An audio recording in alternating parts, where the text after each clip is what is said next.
Sejam muito bem-vindos a mais essa explicação. Hoje a gente tem uma jornada e tanto pela frente. Nós vamos traçar toda a evolução do violão acústico. Imagina só, sair lá daquelas cordas rudimentares das civilizações antigas e chegar até as salas de aula supermodernas dos futuros professores de música. É uma história simplesmente deslumbrante sobre a criatividade humana, evolução técnica e, claro, pura expressão artística. Entender como tudo isso aconteceu muda completamente o jeito que a gente enxerga esse instrumento que é tão presente no nosso dia a dia, né? Sabe, tem uma ideia muito profunda do professor Fabiano Humberto Pintarelli que eu acho incrível. A música é, na sua essência, uma linguagem sem fronteira nenhuma. Ela transmite emoções de um jeito quase instintivo, sabe? Chegando num nível que as palavras faladas simplesmente não dão conta. E pensar nisso enquadra perfeitamente qual é a grande missão do ensino musical. Não é só um exercício mecânico de ficar repetindo o acorde. É sobre dar as ferramentas certas para manter viva essa linguagem universal. É sobre permitir que as pessoas emitam e recebam mensagens da forma mais intensa possível. Para guiar a nossa conversa de hoje, dá uma olhada na nossa rota. A gente vai passar pelas raízes antigas, a evolução das cordas, a chegada do violão moderno, depois mergulhar nos fundamentos pedagógicos e fechar com o caminho do educador. É um roteiro muito bem pensado para conectar 4 milênios de história com o que rola numa sala de aula supermoderna hoje em dia. Bom, número 1, raízes antigas. Vamos voltar bastante no tempo agora, indo direto para as profundezas históricas da música, bem na época em que aquelas primeiras noções de melodia começaram a ganhar um formato físico. O que a gente precisa visualizar aqui é o tamanho, a magnitude mesmo desses saltos no tempo. Olha só, desde a antiga Mesopotâmia, uns 2.600 anos antes de Cristo, passando pelo Egito dos faraós, pela Grécia Antiga, até bater no século XIX, na Espanha. Quando a gente enxerga essa linha do tempo de mais de 4 milênios, cai a ficha de que essa vontade de se comunicar fazendo vibrar uma corda não é um luxo moderno, não. É uma necessidade humana totalmente instintiva. Uma tradição que sobreviveu à ascensão e queda de impérios, sempre se adaptando aos recursos de cada época. Incrível, né? E aqui a gente tem uma comparação visual muito bacana. Desse lado, olha a lira do estandarte de Ur. É um dos artefatos mais antigos que a gente tem da Mesopotâmia e já mostra como a música era o centro das cerimônias. Do outro lado, é de cair o queixo ver os detalhes desse afresco egípcio. Reparou naquele instrumento de braço mais longo ali? Chama tabur, e ele tem uma semelhança absurda com o nosso violão moderno. Isso prova que essa ideia básica de uma caixa de ressonância ligada a um braço já estava sendo testada muito, mas muito antes do que os registros lá da Europa costumam contar pra gente.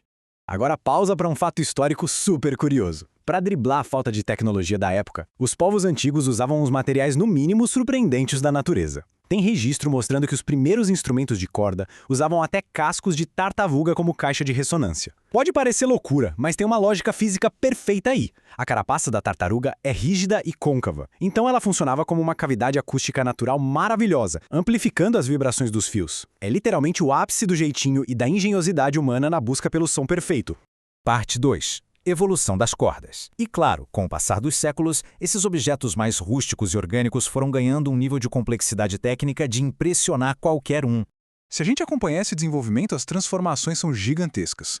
A gente sai de instrumentos curvos, tipo a cítara grega que o pessoal usava para recitar poesia, e vai para projetos artesanais muito mais rebuscados. O alaúde, por exemplo, com aquele formato inconfundível de meia gota e aquele monte de cordas duplas, virou uma potência absoluta. O sucesso dele bombou durante o Renascimento justamente porque ele lidava super bem com a polifonia. Ou seja, o músico conseguia tocar várias melodias complexas ao mesmo tempo, enchendo os salões da Europa com uma riqueza sonora que ninguém tinha visto até então. Aí, quando a gente olha para a vihuela do século XVI, a gente vê um salto evolutivo gigantesco rumo ao violão de hoje. Ela já tem aquele fundo mais plano, a cintura marcadinha e aquela boca desenhada, bem diferente daquele formato mais arredondado do alaúde. E olha só, esse fundo plano não era só para ficar bonito não, ele trazia uma vantagem mecânica real. O instrumento se encaixava muito melhor contra o corpo do músico, melhorou a ergonomia e jogava o som direto para frente. O terreno já estava todo preparadinho para o futuro. E a gente chega no ponto 3, o violão moderno. Porque foi exatamente toda essa fase de experimentação que pavimentou a estrada até a Espanha do século XIX, que é literalmente o grande berço do padrão mundial. Foi em 1859 que o jogo virou de vez. Tudo graças à visão genial de um luthier espanhol chamado Antônio de Torres Jurado. O formato que ele inventou não só aumentou o tamanho da caixa de ressonância, mas fez uma revolução lá dentro do instrumento. Ele inventou um sistema de leque harmônico por baixo do tampo, que são umas hastes fininhas de madeira espalhadas num formato de leque mesmo. E qual é a mágica disso? Ajudou a distribuir a tensão das cordas de um jeito tão inteligente que a madeira do tampo podia vibrar muito mais livremente. Isso deu um salto tão gigante no volume e no tom do violão acústico que, até hoje, é esse exato formato que domina o mundo. Não é demais? Mas de nada adianta um instrumento incrível sem a técnica certa para tocar, concorda? Junto com essas inovações físicas, os pioneiros como Dionísio Aguado começaram a lançar métodos definitivos, tipo a famosa Escuela de Guitarra, lá em 1825. Foi um trabalho colossal que ajudou a firmar o padrão das 6 cordas e criar regras bem rígidas de postura e digitação. E sabe o que é mais doido? Essas regras teóricas de quase 200 anos atrás continuam mandando na coisa toda até hoje. E a explicação é pura biologia. A anatomia da nossa mão não mudou. Então, o método erudito original continua sendo a rota mais segura para a gente extrair o máximo do potencial musical. Ponto 4. Fundamentos pedagógicos. Bom, saber toda essa história é fascinante, mas na hora de formar os novos professores, o foco tem que sair um pouco do objeto físico e ir para as metodologias de ensino. E aqui a gente entra numa filosofia brilhante que junta aquela base erudita fortíssima com o dia a dia da música popular. O argumento central desse material é muito claro. Estudar firme as técnicas clássicas, tipo acertar a postura do corpo, deixar o pulso no ângulo exato, ter precisão nos dedos, é o alicerce para absolutamente qualquer estilo musical.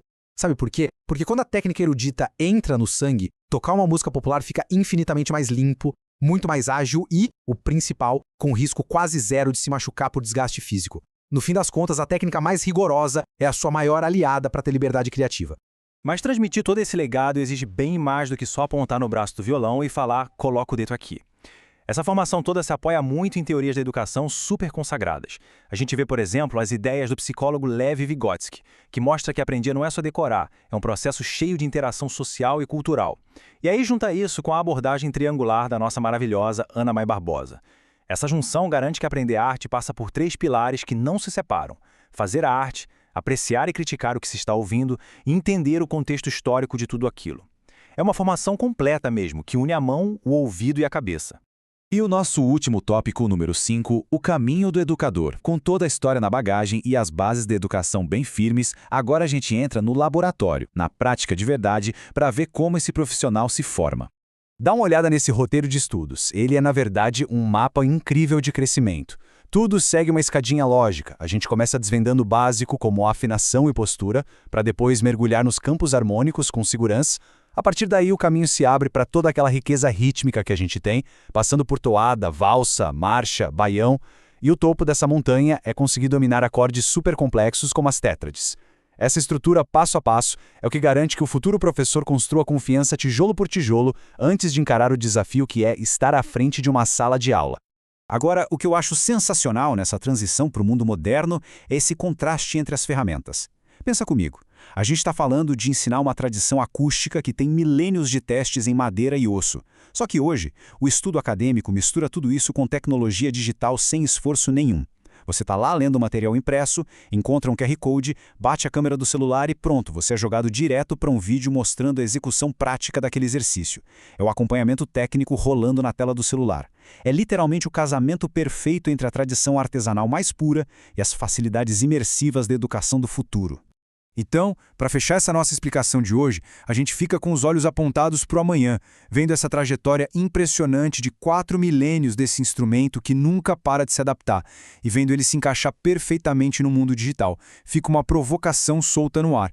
Com toda essa base técnica e teórica consolidada na ponta dos dedos, quais vão ser as novas formas de expressão e as metodologias inéditas que a próxima geração de professores vai trazer para as escolas? Porque o violão em si já evoluiu quase tudo que podia na sua estrutura física. O próximo grande salto evolutivo agora está nas mãos e nas mentes de quem ensina. E aí, o que você acha que vem por aí?